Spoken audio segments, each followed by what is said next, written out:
Hi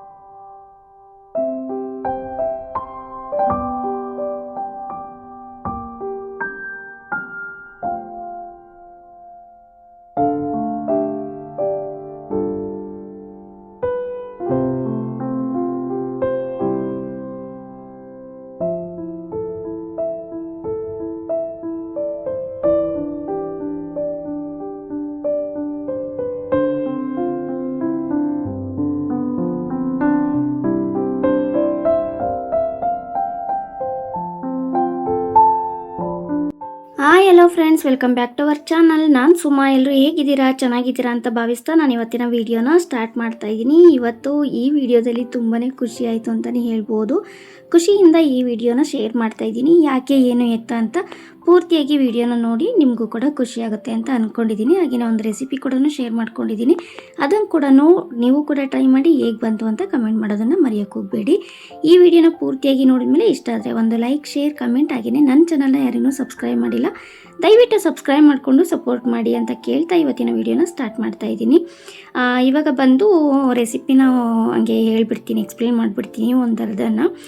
ಏನಪ್ಪ ಅಂತಂದರೆ ಬೇಳೆ ದಾಲ್ನ ಮಾಡ್ತಾಯಿದ್ದೀನಿ. ಬಟ್ ಸಿಂಪಲ್ಲಾಗಿ ಬೇರೆ ಥರನೇ ಮಾಡ್ತಾಯಿದ್ದೀನಿ. ನಾನು ಮಾಡೋ ದಾಲ್ ಅಂದರೆ ನಮ್ಮ ಮನೇಲಿ ಎಲ್ರಿಗೂ ಇಷ್ಟ, ಹಂಗಾಗಿ ನಾನು ಶೇರ್ ಮಾಡ್ಕೋತಾ ಇದ್ದೀನಿ. ಒಂದು ಸಲ ಟ್ರೈ ಮಾಡಿ ನೋಡಿ. ಇವಾಗ ದೊಡ್ಡದಾಗಿ ಕಟ್ ಮಾಡ್ಕೊಂಡಿರೋ ಈರುಳ್ಳಿ, ಟೊಮೊಟೊ ಜೊತೆಗೆ ಬೆಳ್ಳುಳ್ಳಿನ ಹಾಕ್ಕೊಂಡಿದ್ದೀನಿ ಕುಕ್ಕರ್ಗೆ. ಅದರ ಜೊತೆ ಈಗ ತೊಗರಿಬೇಳೆ ಮತ್ತು ಹೆಸರುಬೇಳೆ ಎರಡನ್ನೂ ಕೂಡ ಒಂದು ಬೌಲಲ್ಲಿ ಹಾಕಿ ನೀರು ಹಾಕಿ ನೆನೆಸಿಟ್ಟು, ಇವಾಗ ನನ್ನ ಮಗಳಿಗೆ ಸ್ವಲ್ಪ ಟೈಮ್ ಆಗಿತ್ತು, ಸ್ಕೂಲ್ಗೆ ಎಕ್ಸಾಮ್ ನಡೀತಾ ಇದೆಯಲ್ವ, ಹಂಗಾಗಿ ತಲೆ ಬಾಚೋಣ ಅಂತೇಳಿ ಬಂದೆ. ತಲೆ ಬಾಚಿಬಿಟ್ಟು ಅವ್ರನ್ನ ಕಳಿಸಿದ್ರೆ ಆಮೇಲೆ ನಿಧಾನವಾಗಿ ಮಾಡ್ಕೋಬೋದು ಅಂತ ಹೇಳಿ. ಯಾಕಂದರೆ ಮಧ್ಯಾಹ್ನದ ಊಟಕ್ಕೆ ರೈಸ್ ಮಾತ್ರನೇ ಇತ್ತು, ನಾನು ನನ್ನ ಮಗ ಊಟ ಮಾಡಬೇಕಲ್ವ, ಹಾಗಾಗಿ ಸಾಂಬಾರು ಮಾಡಬೇಕು ಅಂತ ಹೇಳಿ ರೆಡಿ ಮಾಡ್ತಾಯಿದ್ದೆ. ಒಗ್ಗರಣೆ ಮಾಡೋದಕ್ಕೆ ಎಣ್ಣೆ ಇರಲಿಲ್ಲ, ಇಲ್ಲ ಅಂತ ಹೇಳಬಾರ್ದು ಅಂತಾರೆ, ಅದಕ್ಕೆ ಸ್ವಲ್ಪ ಇತ್ತು ಅಂತ ಹೇಳಬೇಕು ಅಂತಾರೆ, ಹಂಗೇ ಹೇಳೋಣ. ಇವಾಗ ಅದಕ್ಕೆ ತೊಗೊಂಬರೋದಕ್ಕೆ ಹೇಳಿದ್ದೆ ನನ್ನ ಹಸ್ಬೆಂಡ್ಗೆ ಅಂತ ಹೇಳಿಬಿಟ್ಟು, ಸರಿ ಅಂತ ಹೇಳಿ ಫಸ್ಟ್ ಇದೆಲ್ಲ ರೆಡಿ ಮಾಡಿ ಇಟ್ಕೊಂಡ್ರೆ ಅವ್ರು ಬಂದಿದ್ದ ತಕ್ಷಣ ಒಗ್ಗರಣೆ ಮಾಡ್ಬೋದು ಅಂತೇಳಿ ಅಂದ್ಕೊಂಡು. ಯಾಕಂದರೆ ಅವರು ಕೂಡ ಫೋನ್ ಮಾಡಿದಾಗ ಊಟಕ್ಕಿದೆಯಾ ಅಂತ ಕೇಳಿದ್ರು. ಸರಿ, ಒಗ್ಗರಣೆ ಒಂದು ಮಾಡಿದ್ರೆ ಸಾಂಬಾರು ರೆಡಿಯಾಗುತ್ತೆ, ಊಟ ಮಾಡ್ಕೊಂಡು ಹೋಗ್ಬೋದು ಅವರು ಅಂತ ಅಂದ್ಕೊಂಡು ಸರಿ ಅಂತ ಹೇಳ್ಬಿಟ್ಟು ಬನ್ನಿ ಅಂತ ಅಂದೆ. ಅದಾದಮೇಲೆ ಕೆಲವೊಂದು ಸ್ವಲ್ಪ ಪ್ರಾಬ್ಲಮ್ ಅಂತ ಆಯಿತು, ಏನು ಅಂತ ಹೇಳ್ತೀನಿ. ಈಗ ಅದಕ್ಕೆ ನೀರು ಹಾಕ್ಕೊಂಡಿದ್ದೀನಿ, ಎಷ್ಟು ಬೇಕು ಅಷ್ಟು ಬೇಯೋದಕ್ಕೆ. ಅದ್ರ ಜೊತೆ ಸ್ವಲ್ಪ ಅರಿಶಿನ ಮತ್ತು ಜೀರಿಗೆನ ಹಾಕ್ಕೊಂಡಿದ್ದೀನಿ. ಖಾರಕ್ಕೆ ಎಷ್ಟು ಬೇಕೋ ಅಷ್ಟು ಖಾರದ ಪುಡಿನ ಹಾಕ್ಕೊಂಡಿದ್ದೀನಿ. ಕೆಲವೊಂದು ಟೈಮು ಹಸಿಮೆಣ್ಸಿನ್ಕಾಯಿ ಕೂಡ ಹಾಕ್ಕೋತೀನಿ. ಇವತ್ತು ಖಾರದ ಪುಡಿನೇ ಹಾಕ್ಕೋತಾ ಇದ್ದೀನಿ. ಜೊತೆಗೆ ಸಾಂಬಾರು ಪುಡಿ, ವೆಜಿಟೇರಿಯನ್ ಏನು ಸಾಂಬಾರು ಪುಡಿ ಮಾಡಿಟ್ಕೊಂಡಿರ್ತೀರಲ್ವ, ಅದೇ ಸಾಂಬಾರು ಪೌಡರು. ಎಲ್ಲ ಸಾಂಬಾರಿಗೂ ಎಷ್ಟು ಹಾಕ್ತೀರಾ ಅಷ್ಟೇ ಹಾಕ್ಬೋದು. ಅದನ್ನು ಬಿಟ್ಟರೆ ರಸಮ್ ಪೌಡರ್ ಸಿಗುತ್ತಲ್ವ, ಅದನ್ನು ಹಾಕ್ಕೋಬೋದು. ಅಥವಾ ಬೇಳೆ ಸಾರಿಗೆ ಅಂತಲೇ ಕೆಲವೊಬ್ಬರು ಬೇರೆ ಮಾಡಿಟ್ಕೊಂಡಿರ್ತೀರಿ, ಅದನ್ನು ಕೂಡ ಹಾಕ್ಬೋದು, ಯಾವುದಾದ್ರೂ ಹಾಕ್ಬೋದು. ನಾನಿವಾಗ ಸಾಂಬಾರು ಪುಡಿನ ಹಾಕಿ ಎಲ್ಲ ಮಿಕ್ಸ್ ಮಾಡಿ ಗಂಟಿಲ್ದಂಗೆ ಇವಾಗ ನಾನು ಅದನ್ನು ಬೇಯೋದಕ್ಕೆ ಇಡ್ತಾಯಿದ್ದೀನಿ. 4 ವಿಷಲ್ನ ತೆಗೆದಿದ್ದೆ, ಆದರೂ ಕೂಡ ಬೇಳೆ ಬೆಂದಿರಲಿಲ್ಲ. ರೀಸನ್ ಏನಂತ ಗೊತ್ತಿಲ್ಲ. ನಾನು ಯಾವ ರೀತಿಯಾಗಿ ಮಾಡ್ತಾಯಿದ್ದೀನಿ ಅಂತ ನೀವು ವೀಡಿಯೋಸಲ್ಲಿ ನೋಡ್ತಾ ಇರ್ತೀರಾ. ನಾನು ಏನು ಮಿಸ್ಟೇಕ್ ಮಾಡಿದ್ದೀನಿ ಬೇಳೆ ಬೇಯದೇ ಇರೋದಕ್ಕೆ ಅಂತ ಏನಾದರೂ ನಿಮಗೆ ಗೊತ್ತಾದರೆ ದಯವಿಟ್ಟು ಕಮೆಂಟ್ ಮಾಡಿ ತಿಳಿಸಿ, ನಂಗೆ ಕೂಡ ಹೆಲ್ಪ್ ಆಗುತ್ತೆ. ಯಾಕಂದರೆ ಅಮ್ಮನೂ ಸುಮಾರು ಸಲ ಕೇಳಿದ್ದೀನಿ, ಅಮ್ಮನೇ ಯೂಸ್ ಮಾಡೋವಂಥ ಬೇಳೆನೇ ನಾನು ತೊಗೊಂಬಂದು ಯೂಸ್ ಮಾಡಿದ್ರು ಅಮ್ಮ ಮನೇಲಿ ಬೆಂದಿರುತ್ತೆ, ನಮ್ಮ ಮನೇಲಿ ಬೇಳೆನೇ ಬೇಯೋದಿಲ್ಲ. ಯಾಕೆ ಅಂತ ಗೊತ್ತಿಲ್ಲ.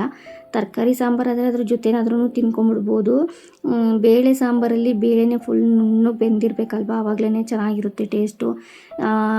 ಇವಾಗ ಬೆಂದಿಲ್ಲ ಅಂತಂದರೆ ಅದೊಂದು ರಾಮಾಯಣ.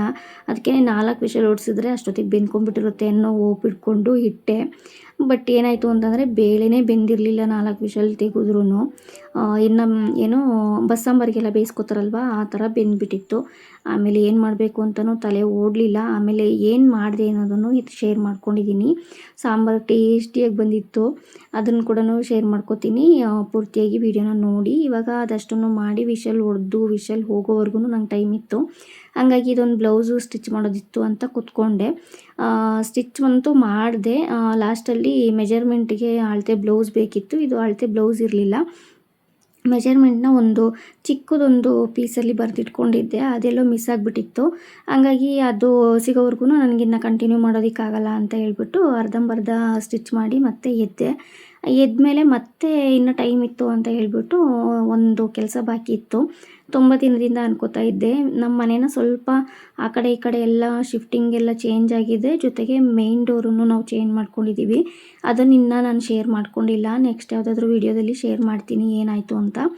ಹಂಗೆ ಮಾಡಿರೋದಕ್ಕೆ ಮೇನ್ ಡೋರನ್ನು ಬೇರೆ ಕಡೆಯಿಂದ ಓಪನ್ ಮಾಡ್ಕೊಂಡಿರೋದಕ್ಕೆ ಮುಂದೆನೇ ಇನ್ನು ಮೇನ್ ಡೋರ್ ಓಪನ್ ಆಗ್ತಿದ್ದಂಗೆ ಒಳಗಡೆ ಬಂದ್ವಿ ಅಂದರೆ ಅಲ್ಲೇ ಎಲ್ಲ ನನ್ನ ಮಿಷಿನ್ಗಳು ಇತ್ತು. ಅಂದರೆ ಕಲಿಯೋಕ್ಕೆಲ್ಲ ಬರ್ತಾರಲ್ವ, ಅವರಿಗೆಲ್ಲ ಯಾರಿಗಾದರೂ ನೋಡಿದ್ರೆ ಇಲ್ಲಿ ಕಲಿಸ್ತಾರೆ ಅನ್ನೋದನ್ನು ಗೊತ್ತಾಗಬೇಕು ಅಂತ ಎಲ್ಲ ಮಿಷಿನ್ನು ಅಲ್ಲೇ ಇಟ್ಬಿಟ್ಟಿದ್ದೆ. ಅದೇನಾಯಿತು ಅಂತಂದರೆ ಮಿಷಿನ್ ಇವಾಗ ಸದ್ಯಕ್ಕೆ ಯಾರೂ ಕಲಿಯೋಕ್ಕೆ ಬರ್ತಾ ಇರಲಿಲ್ಲ ಅನ್ನೋದೊಂದು ರೀಸನ್ನು. ಜೊತೆಗೆ ನಾನು ಇವಾಗ ಹೊಲಿತಾ ಇದ್ನಲ್ವ, ಅದೇ ಒಂದು ಮಿಷಿನಲ್ಲಿ ಹೊಲಿಯೋದು. ಇದು ಯಾವುದೋ ಜಾಸ್ತಿ ಯೂಸ್ ಮಾಡಲ್ಲ.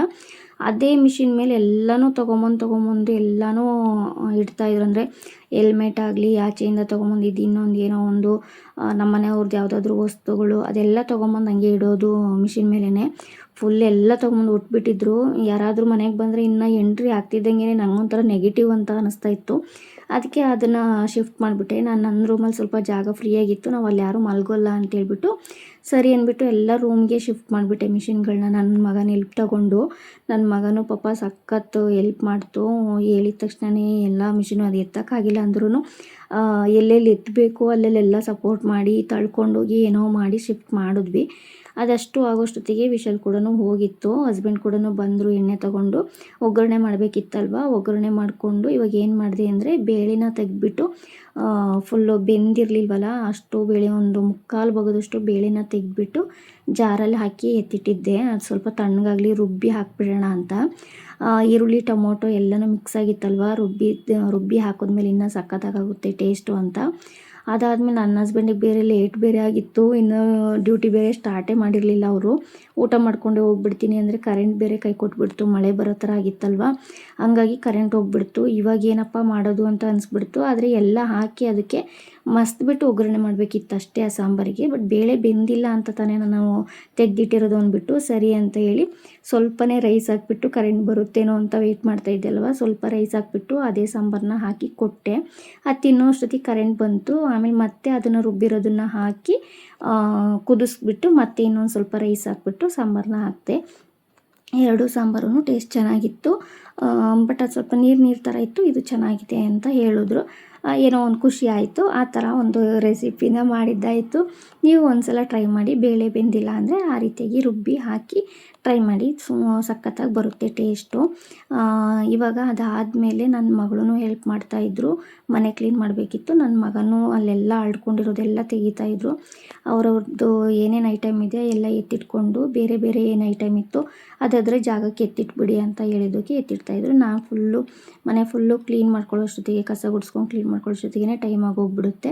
ನಾನು ಅದನ್ನು ಮಾಡ್ಕೋತಾ ಇದ್ದೆ. ಅದೆಲ್ಲ ಕ್ಲೀನ್ ಮಾಡಿ ಕಸ ಗುಡಿಸಿ ಮನೆ ಒರೆಸ್ಬೇಕಿತ್ತು. ಹಂಗಾಗಿ ಅದಾದಮೇಲೆ ನನ್ನ ಮಗಳಷ್ಟೊತ್ತಿಗೆ ಪಾತ್ರೆ ಎಲ್ಲ ದಬಾಕ್ ಬಿಟ್ಟು ಬಂದು, ಹಳೇದೆಲ್ಲ ಇತ್ತಲ್ವ ಅದನ್ನು ದಬಾಕ್ ಬಂದು ಇವಾಗ ಪಾತ್ರೆನ ತೊಳೆಯೋಕ್ಕೆ ಅಂತ ಕೂತಿದ್ದಾರೆ. ಅವ್ರು ಪಾತ್ರೆ ತೊಳ್ಕೊಂಬರೋಷ್ಟೊತ್ತಿಗೆ ನಾನು ಮನೆ ಒರೆಸ್ಬೇಕಿತ್ತು. ಮನೆ ಒರೆಸಿ ಆದಮೇಲೆ ಇವತ್ತು ನನ್ನ ಮಗಳು ಮಧ್ಯಾಹ್ನ ಹೋಗುವಾಗನೇ ಸ್ನಾನ ಮಾಡ್ಕೊಂಡು ಹೋಗಿದ್ರಲ್ವ, ಹಾಗಾಗಿ ಅವರಿಗೆ ಪೂಜೆ ಮಾಡೋದಕ್ಕೆ ಹೇಳಿದ್ದೆ. ಪೂಜೆ ಎಲ್ಲ ಮುಗಿಸ್ಬಿಟ್ಟು ಹಾಕೋಗೋಣ ಅಂತ ಹೇಳಿ.